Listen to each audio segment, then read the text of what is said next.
बिस्मिल्लाहिर्रहमानिर्रहीम। मोहतरम नाज़रीन सामईन, अस्सलामु अलैकुम वरहमतुल्लाहि वबरकातुह। हम आपको अपने चैनल इस्लामिक स्टोरीज़ में खुशामदीद कहते हैं। इस चैनल से आपकी खिदमत में इस्लामी तारीख़ी दिलचस्प और नसीहत आमूज़ वाक़यात पेश किए जाएंगे, जिनसे आप ख़ुद भी मुस्तफ़ीद होंगे और आपके बच्चे भी फ़ायदा उठाएंगे। आप हमारे इस चैनल को सब्सक्राइब कीजिए और हमारी हर वीडियो को लाइक और शेयर कीजिए। अल्लाह ताला आपको अपने हिफ्ज़ व अमान में रखे। आइए अब आज की वीडियो की तरफ चलते हैं। हातिम अल असम कसीरुल अयाल शख्स थे।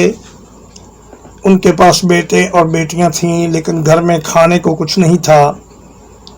एक दिन वो दोस्तों के साथ बैठे थे कि हज का जिक्र छिड़ गया। हातिम के दिल में हज बैतुल्लाह का शौक़ अंगड़ाइयाँ लेने लगा।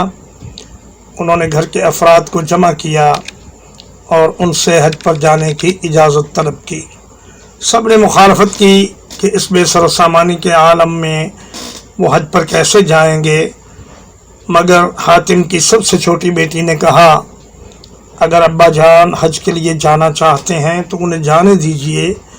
रिज़्क़ का मालिक तो अल्लाह है, वो ख़ुद ही हमारे रिज़्क़ का भी इंतज़ाम फरमाएगा और वालिद साहब के लिए भी ज़ादे राह का बंदोबस्त कर देगा। बच्चे की बात से सब ने इत्तेफाक किया और उन्हें हज पर जाने की इजाज़त दे दी। हातिम उसी वक्त इहराम लेकर हज के लिए रवाना हो गए।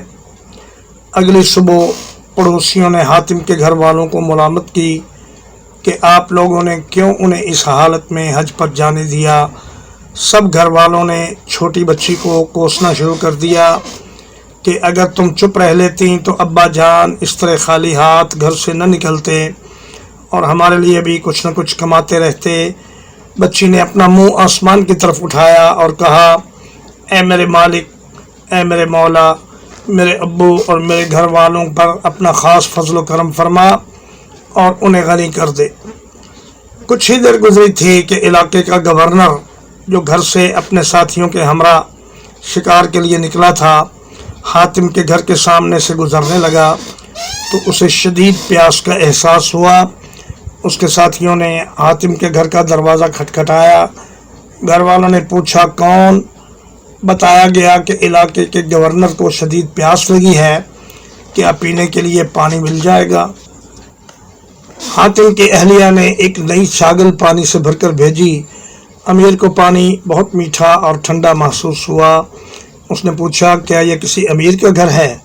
लोगों ने बतलाया कि यह मशहूर आबिद व ज़ाहिद हातिम असम का घर है। अमीर को मज़ीद बताया गया कि वो कल हज के लिए रवाना हो गए हैं और अहल व अयाल के लिए कुछ भी छोड़ कर नहीं गए। अमीर ने अपनी कमर की पेटी उतारी जो जवाहरात से मुरस्सा थी और उसे हातिम के घर के अंदर फेंक दिया। अमीर की इक्तदा में उसके साथियों ने भी अपनी अपनी पेटियां उतार कर उस घर में फेंक दीं।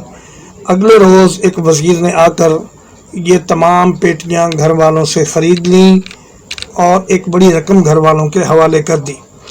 नन्ही बच्ची ने जब ये देखा तो वो धाड़े मार मार कर रोने लगी। उसकी अम्मी ने कहा, तुम्हारे इस रोने की वजह हमारी समझ में नहीं आई, ये तो खुशी का मौका है, न कि रोने धोने का। बेटी ने कहा, अम्मी जान, कल रात हम सब ने किस तरह भूख और प्यास की हालत में गुजारी, लेकिन मखलूक में से एक शख्स ने हम पर नज़र करम डाली तो हम मुफलसी के बाद मालामाल हो गए। लेकिन अगर खालिक हमारी तरफ नज़र करम फरमा ले तो हमें एक लम्हे के लिए भी मखलूक में से किसी का मोहताज न होना पड़े। फिर उसने दुआ मांगी, मौला करीम मेरे वालिद गिरामी को अपने फजल करम से गनी फरमा। उधर जब हातिम हज को जाने वाले काफ़िले में शामिल होकर मावे सफ़र थे तो अमीर काफ़िला बीमार पड़ गया। उसने कहा, किसी तबीब को ढूंढ कर लाओ। काफ़िले वालों ने कहा, तबीब तो नहीं, अलबत्ता एक नेक शख्स हमारे काफ़िले में मौजूद है। उसने कहा, उसी को बुला लें। जनाब हातिम को बुलाया गया। उन्होंने अमीर को दम किया और दुआ की तो अल्लाह ताला ने उसे शिफा अता फरमा दी। उसने काफ़िले वालों से कहा कि हज के इस पूरे सफ़र के दौरान इनके खाने पीने और दीगर ज़रूरियात का ख्याल रखा जाए। हातिम के मसाइल तो हल हो गए, मगर उन्हें अपने घर वालों की बहुत फिक्र थी।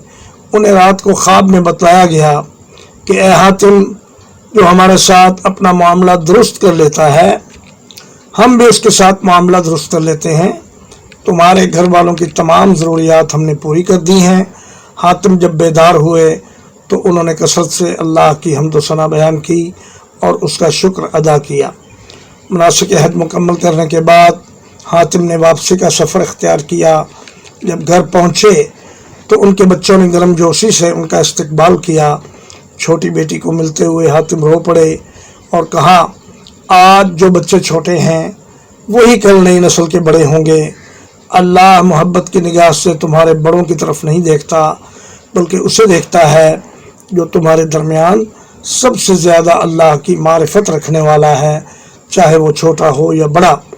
तुम्हें चाहिए कि अल्लाह ताला की मारिफत हासिल करो और उसी पर तवक्कुल करो, क्योंकि जो अल्लाह पर तवक्कुल करता है अल्लाह उसको काफ़ी हो जाता है। नाज़रीन किराम व सामीन किराम, इसी के साथ इजाज़त दीजिए। अल्लाह ताला आप सबका हामी व नासिर हो। अस्सलामु अलैकुम व रहमतुल्लाहि व बरकातुहू।